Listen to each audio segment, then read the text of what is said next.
હાલના સંજોગોમાં જે જમ્મુ કાશ્મીરમાં જે આતંકવાદી હુમલો થયો છે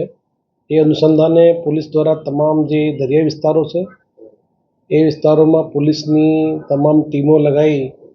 અને સુરક્ષાની વ્યવસ્થામાં વધારો કરવામાં આવેલો છે. પોલીસની તમામ ટીમો એલસીબી, એસઓજી અને સાથે સાથે જે બીજી ટીમો છે એ તમામ વિસ્તારોમાં પેટ્રોલિંગ કરવામાં આવેલ છે. તેમજ વધારે મોટા જગ્યા ઉપર જે વાહન ચેકિંગની પણ કામગીરી કરવામાં આવેલી છે. વિશ્વ પ્રસિદ્ધ દ્વારિકા મંદિરની પણ સુરક્ષામાં રિવ્યૂ કરવામાં આવેલું છે અને ત્યાં તમામ જે અધિકારી કર્મચારીઓ છે એને હાલના સંજોગોમાં એ પ્રોપર બ્રીફ કર્યા પછી જે દરિયાઈ વિસ્તારમાં જે આઇલેન્ડ છે, ટાપુ છે, એ ટાપુ ઉપર પણ પોલીસ દ્વારા એસઓજીની ટીમો દ્વારા અલગ અલગ વિસ્તારોમાં ડ્રોન મારફતે ચેકિંગની કામગીરી ચાલુ છે. તેમજ જે ટેકનિકલ ઇનપુટ્સના આધારે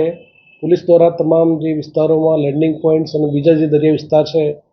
એમાં સુરક્ષામાં વધારો કરી તમામ વિસ્તારોમાં એ અલગ અલગ ટીમો એલસીબીની સાથે સાથે જે લોકલ હોમગાર્ડ છે, જીઆરડીની ટીમો છે એને સાથે રાખી અને હાલના સંજોગોમાં જે સિચ્યુએશન ઊભી થઈ છે એ પ્રમાણે પોલીસની કામગીરીને વધારે ઝડપથી આ કામગીરી કરવામાં આવી રહી છે. રાજકોટ રેન્જમાં આપને ખ્યાલ છે કે જે મોરબી, જામનગર અને દ્વારિકા 3 જિલ્લાઓમાં દરિયાઈ વિસ્તાર આવે છે અને જે તમામ જે દરિયાઈ વિસ્તારોમાં પોલીસની અલગ અલગ ટીમો રાખી અને તમામ વિસ્તારોમાં સુરક્ષાની વ્યવસ્થામાં વધારો કરવામાં આવ્યો છે. આપને ખ્યાલ છે કે જે ઓખા અને